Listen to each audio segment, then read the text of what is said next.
बिस्मिल्लाहिर्रहमानिर्रहीम, अस्सलामु अलैकुम। 92 न्यूज़ यूके के साथ मैं हूं यासिर रशीद। हेडलाइंस आपने जानी। अहम खबर से आपको अपडेट करें कि लीगी कारकुनों ने अमनो अमान तबाह करने की रविश न बदली। शहबाज शरीफ की लाहौर की एहतसाब अदालत में पेशी के मौके पर फिर हंगामा आराई हुई। सड़क किनारे लगे गमले उठाकर पुलिस एहलकारों को मारते रहे, जबकि नून लीग के रहनुमा कारकुनों को हुल्लड़बाजी से रोकने की बजाय हौसला अफजाई करते रहे हैं। इसी हवाले से मजीद तफसीलात जानेंगे मियां शाहिद नदीम से। मियां शाहिद नदीम, बताइएगा कौन कौन से रहनुमा भी इसमें मुलव्वस रहे? जी बिल्कुल, साबिक वज़ीर आला पंजाब शहबाज शरीफ को जुडिशल रिमांड पर जेल भेज दिया गया है। शहबाज शरीफ को 13 दिसंबर तक जुडिशल रिमांड पर जेल भेजा गया है। शहबाज शरीफ को पहले कैंप जेल मुंतकिल किया जाना था, लेकिन जगह कम होने के पेश नज़र शहबाज शरीफ को कैंप जेल पहले ले जाया गया, लेकिन वहाँ पर जगह कम होने के पेश नज़र शहबाज शरीफ को दोबारा कोर्ट लखपत जेल मुंतकिल कर दिया गया है। नैब के जो कैदी है उनको लाहौर की कैंप जेल में रखा जाता है, लेकिन कैंप जेल में कैदियों की तादाद ज्यादा होने की वजह से शहबाज शरीफ को लाहौर की कोर्ट लखपत जेल में बंद किया जाएगा। नैब के मुकदमात में मुलव्विस फवाद हसन फवाद अहद चीमा जो है वो पहले ही कैंप जेल में कैद है। शहबाज शरीफ को कोर्ट लखपत जेल में से कैदी जो है उनसे एक अलग बैरक के अंदर रखा जाएगा। और शहबाज शरीफ को जेल भेजने के अदालती फैसले के बाद कोर्ट लखपत जेल में सिक्योरिटी जो है वो इंतहाई सख्त कर दी गई है, और कैंप जेल लाहौर के वस्त में होने की वजह से वहाँ पर मुलाकातियों का रश भी ज्यादा होने के पेश नजर से शहबाज शरीफ को जो है वो कोर्ट लखपत जेल में मुंतकिल किया जा रहा है। जी सही, कोर्ट लखपत जेल में मुंतकिल किया जा रहा है। आपने अपडेट किया। सुहेब शाहिद, आपका शुक्रिया। लीगी कारकुनान ने अमनो अमान तबाह करने की रविश न बदली। शहबाज शरीफ की लाहौर की एहतसाब अदालत में पेशी के मौके पर हंगामा आराई करने लगे। सड़क किनारे लगे गमले उठाकर पुलिस एहलकारों को मारते रहे, जबकि दूसरी जानिब नून लीग के रहनुमा कारकुनों को हुल्लड़बाजी से रोकने की बजाय हौसला अफजाई करने में मसरूफ रहे। इसी हवाले से देखिए यह रिपोर्ट।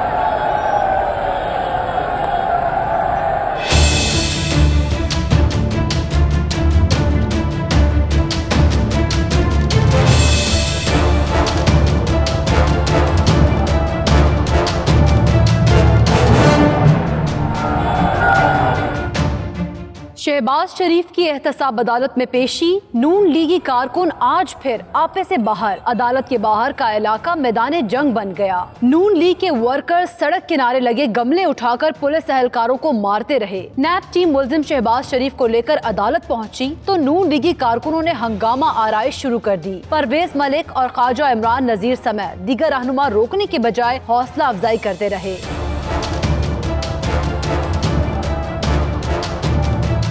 लीगी वर्कर्स अमनो अमान तबाह करते हुए पुलिस एहलकारों के साथ उलझते रहे। अदालत जाने के लिए कानून हाथ में ले लिया। सिक्योरिटी पर मामूर एहलकारों को भी पीछे धकेल दिया। नून लीगी कारकुनों की तरफ से हुल्लड़बाजी ना रुकने पर पुलिस को सूरत हाल कंट्रोल करने के लिए मजीद नफरी तलब करना पड़ी। बाहर कारकुनों की हुल्लड़बाजी तो अदालत के अंदर नून लीगी वकुला की हंगामा आराई नारेबाजी। नून लीगी खातून वकील गुस्सा अदालत के दरवाजे और खिड़कियों पर निकालती रही। ब्रेक्जिट के मामले पर वजीर आजम टेरेसा मे की मुश्किलात बढ़ने लगी हैं। हुकूमत के इत्तेहादियों में भी इस मामले पर फूट पड़ गई है। शुमाली आयरलैंड की डेमोक्रेटिक यूनियनिस्ट पार्टी ने वजीर आजम टेरेसा मे को बदअहद करार दे दिया।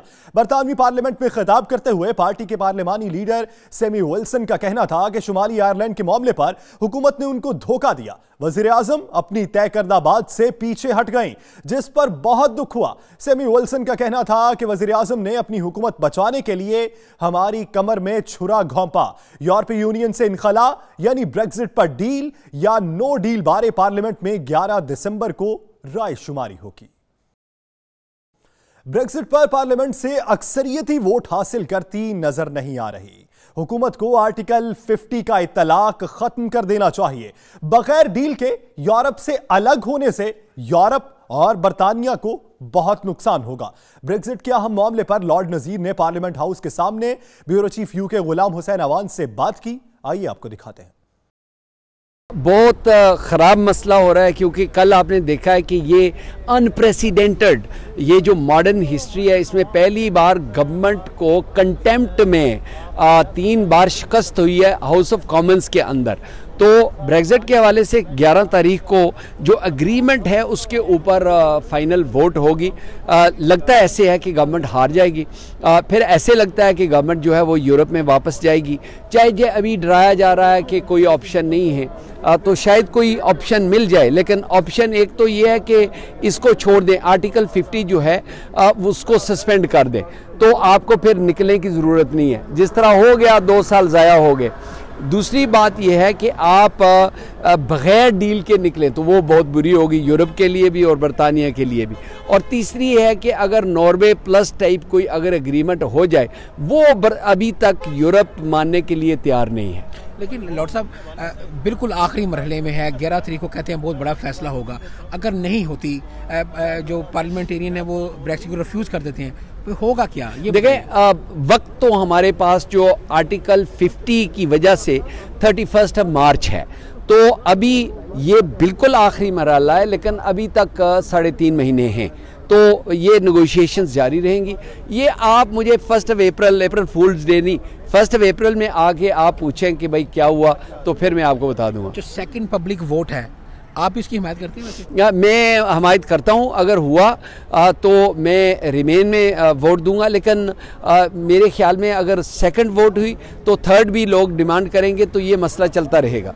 तो फिर जो बाज़ लोग जो कह रहे हैं, ख़ासतौर पे लिबर पार्टी के, कि वो कह रहे हैं कि उनके पास सेकंड ऑप्शन है कि अर्ली इलेक्शन, आप क्या कहेंगे? देखिए, अर्ली इलेक्शन भी एक ऑप्शन है, लेकिन वो लेबर पार्टी की ख्वाहिश है। कंजर्वेटिव पार्टी उस तरफ नहीं जाएगी, क्योंकि वो कहते हैं ना कि Turkey's don't vote for Christmas, क्योंकि फिर बहुत सारे लोग हैं जिनकी जॉब्स भी ख़त्म हो जाएंगी एज मिनिस्टर्स, उनकी सीट लूज़ करने का भी चांसेस बहुत है, और तीसरा लेबर के जीतने के चांसेस भी ज़्यादा हो जाएंगे। तो अगर कहा जाए कि थ्रीसा में इस वक्त मुश्किल में है, डीप वाटर में है, तो am I right? ये बिल्कुल दुरुस्त बात है, बल्कि ऐसा कोई प्राइम मिनिस्टर मेरे ख्याल में पिछले 15-20 साल में इराक की जंग वाले दिनों में, और फिर क्योंकि जिस तरह वेपन्स ऑफ मास डिस्ट्रक्शन के हवाले से टोनी ब्लेयर ट्रबल में हुए थे, शायद ये भी कम नहीं है। वफाकी वज़ीर इत्तलात और सकाफत फवाद चौधरी कहते हैं, नवाज शरीफ और जरदारी की पाकिस्तान की सियासत में कोई हैसियत नहीं। दोनों ने अपने आखिरी इलेक्शन लड़ लिए हैं। पाकिस्तान में एहतसाब से लोगों की घबराहट देखकर ओवरसीज पाकिस्तानी खुश हैं। इसहाक डार समेत लूटा हुआ पैसा भी पाकिस्तान लेकर जाएंगे। देखते हैं bureau chief UK Ghulam Hussain आवान की यह report.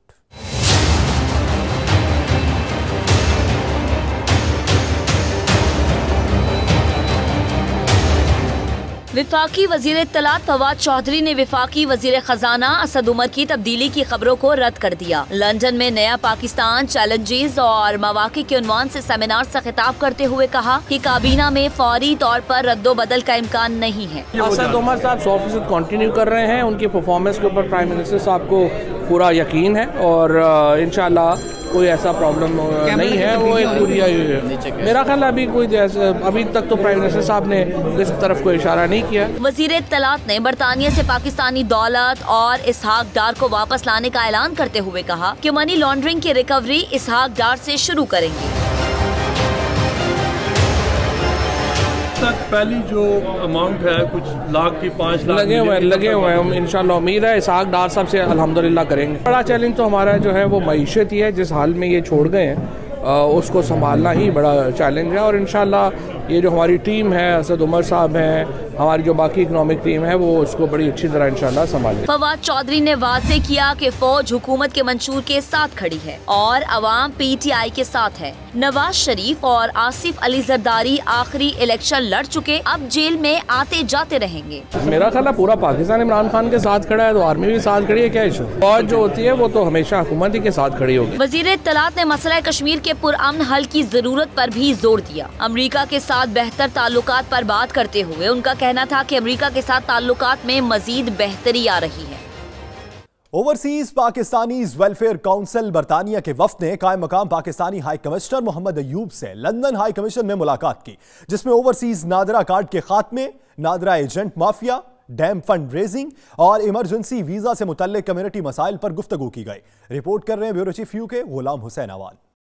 Overseas Pakistanis welfare council के वफ़द ने चेयरमैन नईम नक्शबंदी की क़यादत में पाकिस्तान हाई कमीशन लंदन में कायम मकाम हाई कमिश्नर मोहम्मद अयूब से मुलाकात की। मुलाकात में मरकजी सदर आबिद हुसैन, सदर साउथ इंग्लैंड असलम डोगर, सदर ग्रेटर लंदन वसीम हसन राजा, नायब सदर लंदन परवेज अख्तर, सदर human rights forum deputy mayor चशम कैसर चौधरी और क्रिश्चियन फोरम की किरण जोसेफ भी मौजूद थे। चेयरमैन OPWC ने कायम मकाम पाकिस्तानी सफीर मोहम्मद अयूब से बातचीत करते हुए कहा कि जब से हाई कमीशन के सीनियर तरीन और तजुर्बाकार officers minister coordination Ghulam Nabi Memon ने इंचार्ज काउंसलर अफेयर्स का इजाफी चार्ज संभाला, तब से नादरा, पासपोर्ट, वीजा और अटेस्टेशन डिपार्टमेंट्स में कम्युनिटी को मुस्बत तब्दीलियां नजर आ रही हैं। नईम नक्शबंदी ने मजीद कहा कि हुकूमत के ओवरसीज नादरा कार्ड के खत्म करने के हवाले से हालिया ऐलान और एजेंट माफिया की हौसला शिकनी से मुतल्लिका इशू पर हाई कमीशन हकायक पर मबनी प्रेस रिलीज जारी करे।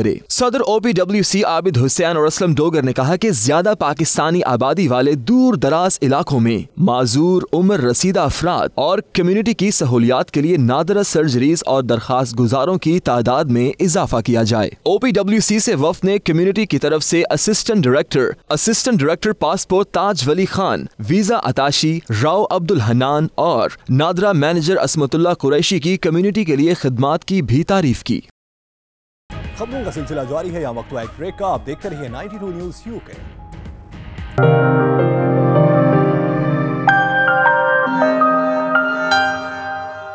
पाकिस्तान तहरीक इंसाफ की हुकूमत की 100 दिन की कारकर्दगी पर रॉचडेल में मुकीम पाकिस्तानियों ने मिला जुला रद्द अमल दिया है। 92 न्यूज़ के नुमाइंदे राजा वाजिद से बात करते हुए उनका क्या कहना था, आइए देखते हैं। The circumstances the country was left in by the previous governments, due to them circumstances, I think he's done a perfect job, perfect to the point where it could be done. Unfortunately, like I said, the previous governments absolutely destroyed the country, and he's doing a better job building a better Pakistan for us, inshallah. मेरे ख्याल में तो अच्छे हो गए, खादमे आला से खादमे रिजवी तक जेल में है। इसके अलावा भी काफ़ी कुछ मंसूबे हैं जिसपे आहिस्ता आहिस्ता अमल हो रहा है। वैसे भी सियाने कहते हैं कि हथेली पे सरसों तो नहीं जमती। इमरान खान की 100 दिन की कारकर्दगी से मैं 100% मुतमईन हूँ। अगर कोई मुतमईन नहीं है तो आप देख लें कि बाकी हुकूमतों ने उन 100 दिनों में क्या किया, उन सब को भी मद्देनजर रखें। गुज़िश्ता 100 दिन की जो इमरान खान साहब की कारकर्दगी जो है उस हवाले से मेरा तो नहीं ख्याल कि अवाम को कोई रिलीफ दिया गया। महंगाई बढ़ गई है, डॉलर 142 तक चला गया है। और इसके अलावा अगर आप देखें तो अभी जो ओवरसीज़ कम्युनिटी के हवाले से बातचीत की जा रही थी कि ओवरसीज़ कम्युनिटी को रिलीफ दिया जाएगा, आप देख सकते हैं कि अभी जो नया एक मोबाइल के हवाले से एक नया रूल मुतारिफ करवाया गया कि बाहर से जाने वाला कोई भी शख्स है वो एक से ज़्यादा मोबाइल नहीं लेके जा सकता। तो ओवरसीज़ से डैम फंडिंग के लिए भी मांगने अगर आना पड़ता है तो इमरान खान साहब यहाँ पे आके डैम फंडिंग के लिए भी मांगते हैं, ओवरसीज से हर तरह की मदद मांगते हैं। और जब कभी कोई टैक्सेस लगाने की बारी आती है तो भी ओवरसीज पे लगाए जाते हैं। मेरा ख्याल है उन्हें रिलीफ देना चाहिए। ये जो 100 दिन हुकूमती गुजारे ने, ये अवाम बिल्कुल खुश नहीं। कीमतें इतनी महंगी हो गई, अजाब बन गया मुल्क वास्ते। तो ऐसा अल्लाह करने हुकूमत नवी अच्छा फिर इलेक्शन फिर होन बहुत अच्छी है, इंशाल्लाह इम्प्रूव करेगा इमरान खान और नून लीग से बहुत सारा बेहतर है। और वो पढ़ाई के बारे में इंशाल्लाह ज़्यादा से ज़्यादा तवज्जो दे रहा है और इंशाल्लाह बेहतर हुकूमत लाएगा। रावलपिंडी चैम्बर्स ऑफ कॉमर्स के ज़ेरे एहतमाम पाक UK business and investment opportunity conference का इनेकाद हुआ, जिसमें बर्मिंघम चैम्बर्स ऑफ कॉमर्स और रावलपिंडी चैम्बर्स ऑफ कॉमर्स के मेंबरान के अलावा दीगर बिजनेस कम्युनिटी की कसीर तादाद ने शिरकत की। इसका मजीद अहवाल बता रहे बर्मिंघम से आबिद काज़मी अपनी इस रिपोर्ट में। बर्मिंघम चैम्बर्स ऑफ कॉमर्स की दावत पर रावलपिंडी चैम्बर्स ऑफ कॉमर्स के वफ्द का दौरा बरतानिया जारी है, जहां उन्होंने ओवरसीज सरमायाकारों को पाकिस्तान में इन्वेस्टमेंट के हवाले से आगाह करने के लिए कॉन्फ्रेंस का इनेकाद किया। इस मौका पर रावलपिंडी चैम्बर्स ऑफ कॉमर्स के सदर शाहिद सलीम और दीगर शुरका का कहना था कि बरतानिया और पाकिस्तान के दरमियान कदीम तारीखी और मजबूत ताल्लुकात हैं। दोनों ममालिक के दरमियान तिजारत को फरोग देने के लिए मुअस्सर इक़दामात होने चाहिए। Hi, I'm Mark Smith from Aston University here in Birmingham, and I'm delighted to be here for the Pakistan-UK Trade Conference in its second year. It's a really vibrant conference, lots of conversations going on that hopefully will lead to great trade links. नई government आई है तो वो लोग foreign investment को बहुत ज़्यादा encourage कर रहे हैं और इन्वेस्टर जो है बहुत अपने आप को महफूज फील कर रहा है। पिछले साल भी दिसंबर में हम रावलपिंडी चैम्बर ऑफ कॉमर्स यहाँ पे 60 लोगों का डेलीगेशन लेके आया था। इस दफ़ा भी तकरीबन 70 कंपनीज हमारे साथ आई हैं और मकसद ये है कि दुनिया को बताना कि पाकिस्तान का एक सॉफ्ट इमेज और पाकिस्तान में बिज़नेस की जो अपॉर्चुनिटीज़ हैं इन्वेस्टमेंट की, वो क्या क्या अपॉर्चुनिटीज़ हैं। पाकिस्तान में इस वक्त energy sector, health sector, education sector में बहुत ज़्यादा अपॉर्चुनिटीज़ हैं, उसके साथ साथ IT सेक्टर में बहुत ज़्यादा अपॉर्चुनिटीज़ हैं और अब पाकिस्तान में इन्वेस्टमेंट का माहौल बहुत अच्छा हो रहा है। फॉरेन इन्वेस्टमेंट को जो FDI है उसको बहुत सपोर्ट किया जा रहा है, इनकरेज किया जा रहा है, 10 साल की टैक्स हॉलीडेज़ दी जा रही हैं। तो इस किस्म की चीज़ें दुनिया को बताना और एक ब्रिजेस लिंक्स जो हैं वो डेवलप करना है जी। जहाँ बर्मिंघम में जो बर्मिंघम चैम्बर ऑफ कॉमर्स है उन्होंने एक इवेंट होस्ट किया है जिसमें हमारे रावलपिंडी चैम्बर ऑफ कॉमर्स से पूरी टीम यहाँ आई है। तो इसका मेन मकसद है कि न सिर्फ बर्मिंघम बल्कि इंग्लैंड के साथ जो पाकिस्तान के साथ ट्रेड किया जाए। तो ये काफ़ी पॉजिटिव इवेंट है। इसमें न सिर्फ पाकिस्तानी कम्यूनिटी बल्कि तमाम कम्यूनिटी से जो डिसीजन मेकर मौजूद हैं। तो मैं समझता हूँ इस तरह की एक्टिविटीज़ होनी चाहिए। इस तरह की कॉन्फ्रेंसेस से पाकिस्तान का ट्रू इमेज जो है वो दुनिया भर में पहुँचाने के लिए एक मौसर समझा जाता है और बिजनेस भी इससे लोगों को काफ़ी अच्छा मिला है। और मैं समझता हूँ कि जो कि अभी ये कॉन्फ्रेंस जारी है इंशाअल्लाह ताला इस साल भी ये अपने टारगेट्स पूरे करेगी। मैं बहुत खुश हूँ कि रावलपिंडी चैम्बर्स ऑफ कॉमर्स ने बर्मिंघम को चुना है यहाँ UK पाकिस्तान ट्रेड कॉन्फ्रेंस के लिए। हमने इनवाइट किया था उनको क्योंकि मुझे पता है कि पाकिस्तान एक थ्राइविंग इकोनॉमी है जो उसकी पोटेंशियल इतना लार्ज है कि बर्मिंघम में एब्सोल्युटली उनके साथ बिजनेस करना चाहिए। और रावलपिंडी चैम्बर्स ऑफ कॉमर्स जहाँ से मैं पाकिस्तान में और रावलपिंडी और इस्लामाबाद से हूँ बहुत ही इंपॉर्टेंट है मेरे लिए कि वो आके यहाँ बिजनेस हमारे साथ करें। मकसद यहाँ पर है पाकिस्तान और UK से अच्छे रिलेशन करना और नो डाउट कि हमारे जो चैम्बर के जितने भी मेंबर्स हैं हम वीज़ा लेने के लिए हमें बहुत आसानी है। UK से UK एम्बेसी जो है हमें बहुत ज़्यादा प्रमोट करती है और चाहते हैं कि हम और UK जो है ना मिलके और अच्छा बिजनेस करें। हमारा मकसद भी यही है। Here the turnout is absolutely great and this is what Birmingham needs. हम इंग्लैंड में जो बेस्ड हैं वो मिल सके पाकिस्तान के बिजनेसमैन से और पता चले वहाँ क्या हो रहा है और कैसे हम डेवलप कर सकते हैं business. So it's a really great opportunity. मैं बहुत खुशी हुई बहुत लोगों से मिलकर यहाँ पे और बिजनेस अपॉर्चुनिटीज डेवलप करने के लिए। रावलपिंडी चैम्बर ऑफ कॉमर्स की तरफ से हम बर्मिंघम आए हैं जो business opportunities Rawalpindi chamber of commerce और बर्मिंघम चैम्बर ऑफ कॉमर्स की तरफ से इधर बर्मिंघम एजेंसी में मुहैया की गई है। ये एक अच्छा इवेंट है। कॉन्फ्रेंस में हुकूमत पाकिस्तान की नुमाइंदगी counsellor general Ahmed Ismail, commercial counsellor Sajid Mahmood Raja और वाइस कौंसलर सरदार मोहम्मद खटक ने की। इस मौका पर बर्मिंघम चैम्बर ऑफ कॉमर्स के चेयरमैन नासिर आवान, सदर साकिब भट्टी समेत मुकामी बिजनेस कम्युनिटी की बड़ी तादाद भी मौजूद थी। पाकिस्तान बरतानिया इन्वेस्टमेंट कॉन्फ्रेंस का मकसद यह है कि बैरूनी ममालिक में जितने भी बिजनेसमैन हैं उनको पाकिस्तान में इन्वेस्टमेंट के लिए एक माहौल मुहैया करना है और इस कॉन्फ्रेंस के ज़रिए बेशुमार लोग इस तरफ तवज्जो दे रहे हैं कि पाकिस्तान में हमें इन्वेस्टमेंट करने चाहिए। Abid Kazmi, 92 news, Birmingham. Belfast में स्कूल के बाहर फायरिंग का वाकया पेश आया। अपने बच्चों को लेने के लिए आने वाला एक शख्स हलाक हो गया। पुलिस ने 2 मुश्तबा अफराद को हिरासत में ले लिया। तफसीलात इस रिपोर्ट में। बरतानिया की सड़कों पर एक और खूनरेजी का वाकया। बेलफास्ट में स्कूल से बाहर फायरिंग से एक शख्स हलाक हो गया। मीडिया रिपोर्ट्स के मुताबिक कत्ल होने वाला शख्स स्कूल के बाहर अपने बच्चों का इंतजार कर रहा था कि मुलजिम ने इसे गाड़ी से बाहर निकाला, जबकि दूसरे ने इस पर गोलियां बरसा दी, जिससे वो मौके पर दम तोड़ गया। पुलिस ने वाकये की तहकीकात करते हुए 2 मुश्तबा अफराद को गिरफ्तार कर लिया है। गिरफ्तार होने वालों की उम्रें 49 और 51 साल बताई जा रही है। और अब कुछ बात करेंगे ईद मिलादुन नबी के हवाले से। सल्लल्लाहु अलैहि मुहम्मद सल्लल्लाहु अलैहि वसल्लम सल्लल्लाहु अलैहि मुहम्मद। जश्न ईद मिलादुन नबी सल्लल्लाहु अलैहि वसल्लम की मुनासबत से ब्रिस्टल की समाजी शख्सियत मलिक अमानत अली के घर पर महफिल मिलाद मुस्तफ़ा सल्लल्लाहु अलैहि वसल्लम की पुरनूर महफिल का इनकाद किया गया, जिसमें कम्युनिटी की कसीर तादाद ने शिरकत की। मजीद तफसीलात तनवीर बुखारी की इस रिपोर्ट में। इन्ना जअलना फी अअनाक़िहिम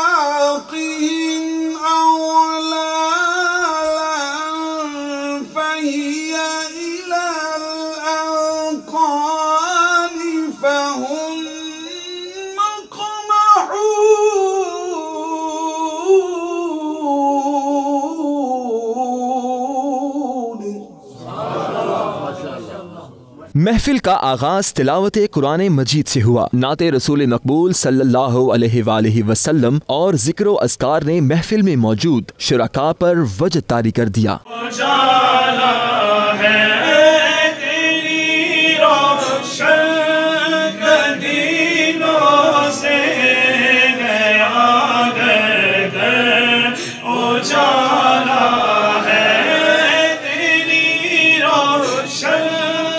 पीर सैयद सूफी वहीद शाह ने खूबसूरत अंदाज में मोहब्बत रसूल सल्लल्लाहु अलैहि वसल्लम पर रोशनी डाली। इस बाबरकत महफिल में मेहमान खुसूसी फैज हमीद फैजी ने नबी पाक सल्लल्लाहु अलैहि वसल्लम की सीरत तैयबा पर तफसीली गुफ्तगू की। इस मौका पर चेयरमैन काउंसिल ऑफ मॉस्क राजा आरिफ खान और अमानत अली का कहना था कि ऐसी बरक़ात से भरी महफिल में शिरकत करके उनका ईमान ताज़ा हो गया है। मैं अल्लाह का लाख लाख शुक्र करता हूँ। आज की महफिल मिलाद का इनकाद अल्लाह ताला ने मुझे तौफीक दी इस नाचीज़ को कि अल्लाह ताला ने आज की महफिल का इनकाद मैं अपने घर पर किया अल्हम्दुलिल्लाह।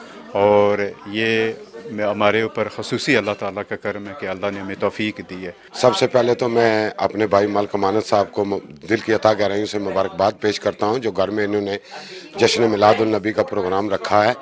लेकिन सबसे ज़्यादा मुझे खुशी हर साल ये होती है कि इसमें इजाफा हो रहा है।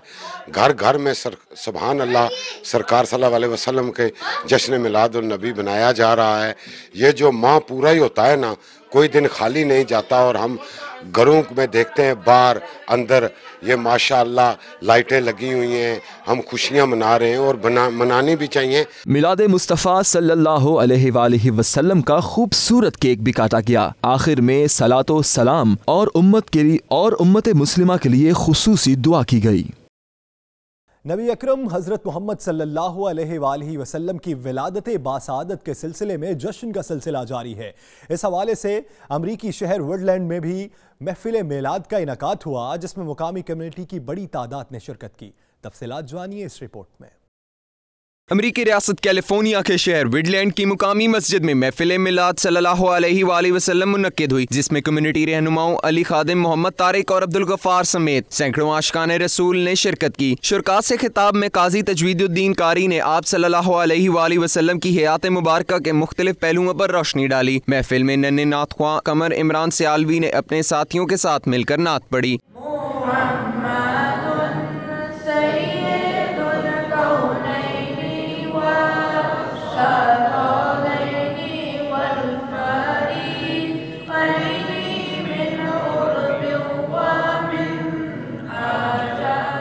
महफिल के इख्तिताम पर उम्मत मुस्लिमा के लिए दुआ की गई।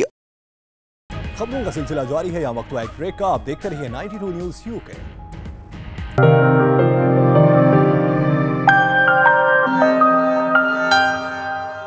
बरतानवी रेडियो से मुंसलिक खातून मेजबान विकी आर्चर की फंदा लगी लाश लंदन में उनके घर से बरामद हुई है। विकी आर्चर 2 अशरों से रेडियो मेजबान के तौर पर काम कर रही थीं। उनके करीबी ज़राए के मुताबिक वो तवील अरसे से डिप्रेशन का शिकार थीं और इसका इजहार वो अक्सर करती रहती थीं। 41 साला विकी आर्चर 3 बच्चों की मां थीं। सौतेले वालिद ने विकी आर्चर की फंदा लगी लाश देखकर पुलिस को इत्तला दी। पुलिस के मुताबिक विकी आर्चर की लाश छत से लटक रही थी। पुलिस के मुताबिक बज़ाहिर ये खुदकुशी का वाक़या लगता है। विकी आर्चर रेडियो पर अपना चलता शो छोड़कर घर वापस आई थी।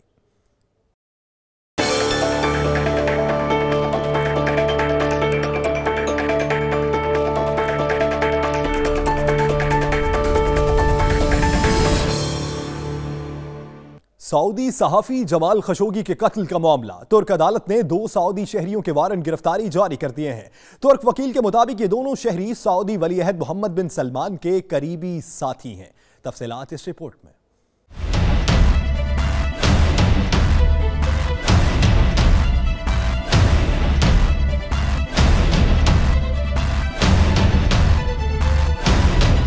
सऊदी सहाफ़ी जमाल खशोगी के कत्ल का मामला। तुर्क अदालत ने सऊदी वली अहद के करीबी अफराद के वारंट गिरफ्तारी जारी कर दिए। तुर्क सरकारी वकील के मुताबिक दोनों अफराद अहमद अल असरी और सऊद के खिलाफ सहाफ़ी के कत्ल के मंसूबाबंदी में मुलव्वस होने के शक्को शुबहात मिले हैं।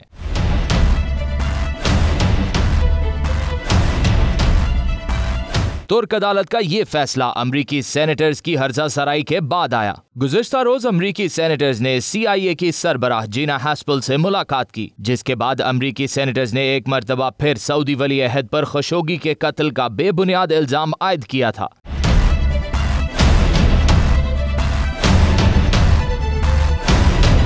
जबकि दूसरी जानिब अमरीकी सदर डोनाल्ड ट्रंप मुतअद्दिद बार इस इल्जाम को मुस्तरद करते हुए कह चुके हैं कि मोहम्मद बिन सलमान का इस कत्ल से कोई वास्ता नहीं है।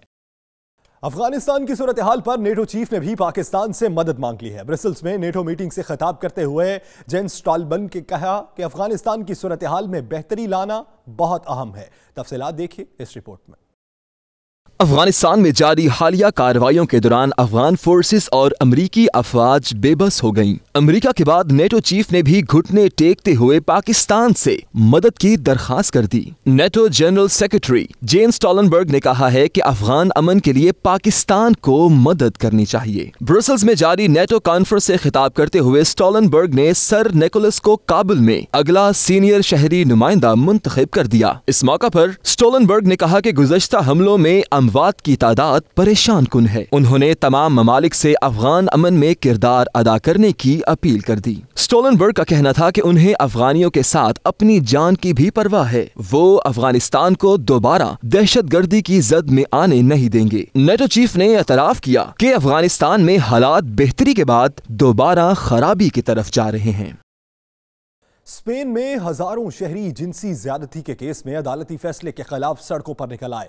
अदालत से फैसला तब्दील करने की इस्तदा कर दी। 2 बरस कबल सॉन फर्मन कार्निवल के दौरान 5 नौजवानों ने एक लड़की को ज्यादती का निशाना बनाया था। अदालत ने 5 नौजवानों को 9-9 साल कैद की सजा सुनाई थी। फैसले के खिलाफ मुख्तलिफ तंजीमों ने इलाकाई अदालत में अपील दायर की, जिसने लोअर कोर्ट का फैसला बरकरार रखा, जिस पर स्पेन भर में लोग सरापा एहतजाज बनते हुए सड़कों पर निकल आए। मुजाहिरीन का कहना था कि अदालत को मुजरिमों की इज्तिमाई ज्यादती के इल्जाम के तहत सख्त सजा देनी चाहिए थी। 9 साल की कैद की सजा स्पेन के कानून के तहत कम समझी जाती है। आज पाकिस्तान अजली दुश्मन को अपनी बेमिसाल जुर्रत व बहादुरी शिकस्त देने वाले अजीम सपूत मेजर शब्बीर शरीफ शहीद का 47वां यौम शहादत पूरे अकीदत व एहतराम से मनाया जा रहा है। मेजर शब्बीर शरीफ शहीद की लाजवाल कुर्बानी पर इस्लामाबाद से फैसल रजा खान की ये रिपोर्ट देखिए। शब्बीर शरीफ शहीद 28 अप्रैल 1943 को कुंजा गुजरात के राजपूत खानदान में पैदा हुए। उन्होंने सीनियर कैम्ब्रिज और गवर्नमेंट कॉलेज लाहौर से हुसूल इल्म के बाद 19 अप्रैल 1964 को पाक फौज की फ्रंटियर फोर्स रेजिमेंट में कमीशन हासिल किया। बेहतरीन कारकर्दगी पर काकूल अकेडमी से एजाजी शमशीर हासिल की। शब्बीर शरीफ शहीद को 1965 की जंग में दुश्मन के दांत खट्टे करने पर सितारे जुर्रत और तमगे जंग अता किया गया। 1971 की जंग के दौरान 3 दिसंबर को मेजर शब्बीर शरीफ को मुक्की खैरा और बैरी के ऊंचे तस्वीराती बंद और पुल पर कब्जे की जिम्मेदारी सौंपी गई। उन्होंने 1 घंटे में 15 भारतीय हमले पसपा किए, 43 भारतीय फौजियों को जहन्नुम वासिल किया, 4 टैंक तबाह और 38 भारतीय फौजियों को कैदी बनाकर मिशन मुकम्मल कर लिया। 5 और 6 दिसंबर की दरमियानी शब भारतीय मेजर नारायण सिंह ने खाली हाथ लड़ने का चैलेंज दिया तो मेजर शब्बीर शरीफ ने 10-10 लड़ाई में भारतीय मेजर को हलाक कर दिया। पै दर पै नाकामियों से हवास बाख्ता दुश्मन ने टैंक से गोलाबारी शुरू कर दी, जिसकी जद में आकर मेजर शब्बीर शरीफ जामे शहादत नोश कर गए। मेजर शब्बीर शरीफ को ये मुमताज एजाज भी हासिल है कि उन्हें सितारे जुर्रत और निशाने हैदर से नवाजा गया। उनके मामू मेजर अजीज भट्टी शहीद भी निशाने हैदर हासिल कर चुके हैं। छोटे भाई जनरल रिटायर्ड राहील शरीफ आर्मी चीफ रहे और आज इस्लामी फौजी इत्तेहाद के सरबराह हैं। फैसल रजा खान, 92 न्यूज, इस्लामाबाद। खबरों का सिलसिला जारी है, यहाँ वक्त हुआ एक ब्रेक का। आप देखते रहिए 92 न्यूज यूके। ओल्डहम में लोक विरसा म्यूजिकल शो का एहतमाम किया गया, जिसमें mayor of Oldham Javed Iqbal बतौर मेहमान खुसूसी शरीक हुए। रंगारंग तकरीब का अहवाल राजा वाजिद की इस रिपोर्ट में।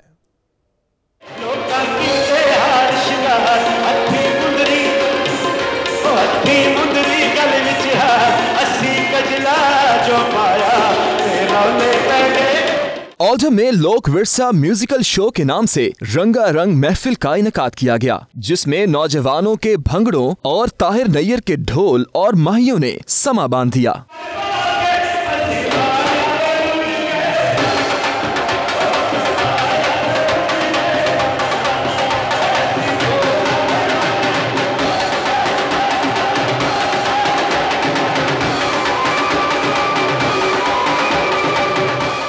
शो के मेहमान खुसूसी mayor of Oldham Javed Iqbal थे। इस मौका पर रजी रज, आसिफ के और यासीन खान ने अपनी आवाज का जादू जगाकर हाजरीन से खूब दाद वसूल की। ऑर्गेनाइजर तनवीर खटाना, तनवीर तारिक और नवीद चौहान का कहना था कि लोक विरसा और माँ बोली को नौजवानों तक पहुँचाने का जो अज़्म किया है, ऐसे इवेंट्स की मदद से हमारा विरसा और सकाफत आने वाली नस्लों तक पहुँच जाएगा। मैं बहुत बहुत शुक्रिया अदा करता हूँ जो मैनेजमेंट कमेटी है, उन्होंने मुझे यहाँ पर आज बुलाया।